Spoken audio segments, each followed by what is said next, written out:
बुरे कर्म करने से कैसे बचे। जी हाँ दोस्तों, आज के समय में अगर देखा जाए कुछ लोगों के ऐसे ओपिनियन भी होते हैं कि प्रारब्ध में जब सब कुछ पहले से तय है तो हम नए कर्म क्यों करें, कैसे करें। देखिए दोस्तों, प्रारब्ध क्या है। हमारे जो पहले के कर्म हो चुके हैं उन सब का लेखा जोखा हमें प्रारब्ध के रूप में भोगना पड़ता है। चाहे अपने अच्छे कर्म हो तो अच्छा फल मिलेगा, बुरे कर्म है तो बुरा फल मिलेगा, ये निश्चित है। कोई व्यक्ति कितने समय के लिए आया है मृत्यु लोक पर, धरती पर, और कोई व्यक्ति कितने समय के लिए आया है। लेकिन हम लोग क्या है, अपनी डेफिनेशन के हिसाब से सारी चीजें तय करते हैं। लेकिन हम तो आए तो अकेले ही थे। जी हाँ, किसी ऐसे तो नहीं कि पूरा परिवार साथ लेकर आया था। हर व्यक्ति नीचे आया, उसके बाद उसको परिवार मिला है, रिश्ते मिले हैं, सारी चीजें मिली हैं। लेकिन अब जब व्यक्ति नए कर्म करने की बारी आती है तो व्यक्ति ये सोचता है कि जब प्रारब्ध में सब कुछ पहले से तय है तो फिर हम नए कर्म कैसे करें। देखिए दोस्तों, प्रारब्ध में जो कुछ है वो आपको फल के रूप में भोगना पड़ेगा। लेकिन जितना आप में कहते हैं कि अच्छे कर्म करने की शक्ति रहेगी, अच्छा कर्म करते रहोगे, वही आपका प्रारब्ध बनता जाएगा। अन्यथा प्रारब्ध कैसे बनेगा जब कुछ पहले से, सब कुछ पहले से प्री डिसाइडेड है। ऐसे बहुत से लोग मानते हैं, क्योंकि हर व्यक्ति का आप देख, जैसे हम अक्सर वैसे बोलते हैं जब घर में कुछ भी लड़ाई या झगड़े होते हैं, जितने मुंह उतनी बात। तो हर चीज में यही चीज लागू होती है कि जितने मुंह होते हैं उतनी बात होती है। क्योंकि हर व्यक्ति का एक्सपीरियंस अलग होता है, हर व्यक्ति का अनुभव अलग होता है, हर व्यक्ति का नजरिया अलग होता है, हर व्यक्ति के ओपिनियन अलग अलग होते हैं। कारण सबकी परिस्थिति अलग अलग होती है, सबने अलग अलग अनुभव लिया हुआ होता है, तो सबके विचार भी अलग अलग होते हैं। लेकिन ऐसे में जब हम प्रेजेंट मोमेंट में रहकर नए कर्म करते हैं तो उन नए कर्मों को अच्छा कर्म कैसे करें, या फिर हम अच्छा कर्म कैसे करें। क्योंकि दोस्तों, जीवन में आप देखोगे कि लगभग हमारे सारे कर्म हमारे इंद्रियों और हमारे मन से जुड़ा हुए हैं। जी हाँ, क्योंकि हमारी इंद्रियां किसी के प्रति आकर्षित हो गई, चाहे वो खान पान के प्रति आकर्षित हो, प्यार में आकर्षित हो, या फिर किसी भी चीज को लेकर। कुछ लोग अब इसको प्रारब्ध में जोड़ लेते हैं। लेकिन आप करना चाहते हैं तो आपका ये इंद्रियों का जगह, और आप नहीं करना चाहते, ऑटोमेटिक सब कुछ हो रहा है, फिर वो आप उसको प्रारब्ध में ऐड कर सकते हैं। लेकिन आप ये देखोगे कि ये चीज क्लियर है कि हमारी इंद्रियों, जैसे हम सुबह चाहे चाय पीने को लेकर हो, खाना खाने को लेकर हो, या फिर कहे कि किसी के प्रति आकर्षण हो, तो सारी चीजें लगभग हमारी इंद्रियों से रिलेट होती है। और इंद्रियों का स्वामी है मन। तो मन हमें जैसे सिग्नल देता है, मन हमें जहां ले जाता है, या फिर कहें कि मन हमें नेगेटिव पॉजिटिव सारी चीजें दिखाता है। मन किसी के प्रति आकर्षित करता है, चाहे वो नशे के प्रति हो, या फिर हमारे आहार के प्रति हो, या किसी और व्यक्ति के प्रति आकर्षण का केंद्र हमें बना रहा हो। लेकिन जब हम यहाँ पर क्यों प्ले करवाते हैं मेडिटेशन का रोल, क्योंकि मेडिटेशन एक ऐसी आध्यात्मिक शक्ति है, ऐसे हमें अपने अंदर के, या फिर कहें कि अपने आप को पहचानने की शक्ति है, अपने मन को हमारे वश में करने की आवश्यकता है। क्योंकि जब मन हमारे वश में होगा, इंद्रियां हमारे वश में होगी, तो आप देखोगे बुरे कर्म लगभग 70 से 80% खत्म हो जाएंगे। जो पुरानी चीजों को आप भोग रहे हैं वो लाभ हानि के रूप में आप भोगोगे। किसी समय आपको लग रहा है कि मैं अच्छा खासा परिपक्व हूं, लेकिन किसी समय ग्राफ इतनी ज्यादा तेजी से गिर जाता है जिसकी आपने एक्सपेक्टेशन नहीं की। आप सोचते हैं कि मैं तो ऐसा कुछ किया ही नहीं।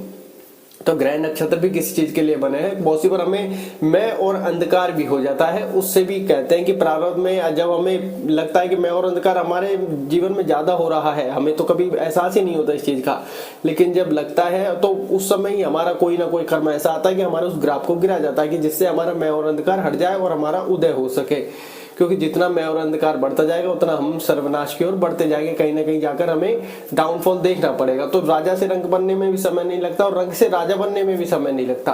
क्योंकि बहुत से लोग ऐसे हैं जो रंग से राजा भी रातों रात बने, और राजा से रंग बनने के लिए एक शब्द मात्र काफी होता है।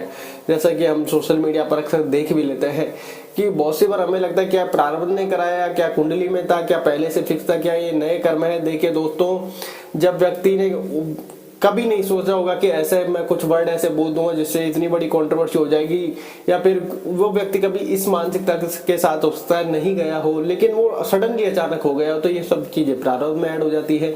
अगर व्यक्ति कोई कर्म करेगा, जरूर नहीं कि उसको तुरंत ही फल मिले, क्योंकि कहते हैं कि जो पिछले चीजें चलती आ रही उसको भोग रहे हैं कोई भी व्यक्ति, तो आगे वाली चीज को जो वो कर रहा है वो उसके प्रारब्ध में ऐड कर दी जाती है। वो इस जन्म में हो सकता है उसको भोगे, या फिर हो सकता है उससे पहले ही उसकी मृत्यु हो जाए, अगले जन्म में उसको भोगे। हो सकता है इस जन्म में वो अच्छा कार्य कर रहा हो, इस जन्म में सिर्फ वो दुख ही दुख भोग रहा हो और अच्छा कार्य कर रहा है। तो बहुत से लोगों के, व्यक्तियों के मन में ये सोच भी आ जाता है कि यार इसने तो जीवन में इतने अच्छे कार्य किए, मुझे इतने अच्छे कार्य की जरूरत ही कहाँ है जब इसने तो कोई सुख भोगा ही नहीं है।